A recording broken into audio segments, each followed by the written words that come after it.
420-র পরে আসলে 840 আসলে যেটা আসছে একবার 100-তে 100। 420 একটা যুগের পলিটিক্যাল ব্যাকগ্রাউন্ডকে দেখাচ্ছিল, আর 840 বর্তমান যুগের পলিটিক্যাল ব্যাকগ্রাউন্ডকে দেখাইছে এবং খুবই রিয়েলিটির সাথে সামঞ্জস্য রেখে আসলে করা হয়েছে এবং মোস্তফা সরোয়ার ফারুকী উনি ওনার ডিরেকশনের আবার পরিচয় দিয়ে দিচ্ছে। ধন্যবাদ। আচ্ছা, মাত্র 840 দেখে বের হলাম। আসলে 420 ধারাবাহিকের পরে 840 এসেছে। আমি ভাবছিলাম যে 840 নামটা কেন, কারণ 420-র কেউই তো নাই এখানে। হ্যাঁ, তো আমি আসলে বাংলাদেশের সব সিনেমায় হলে এসে দেখার চেষ্টা করি, তো সেই ধারাবাহিকতায় আজকে এসেছি।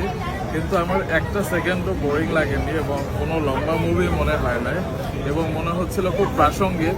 আরেকটি বিষয়, অনেকের ধারণা হয়তো আছে, মানে তারা হয়তো মনে করছেন যে এটা হচ্ছে গিয়ে আমাদের যে একটি সরকার ছিল যাদের পতন হয়েছে, সেই সরকারকে পচানোর জন্যই বোধহয় এই সিনেমাটা বানানো হয়েছে, হুইচ ইজ নট ট্রু।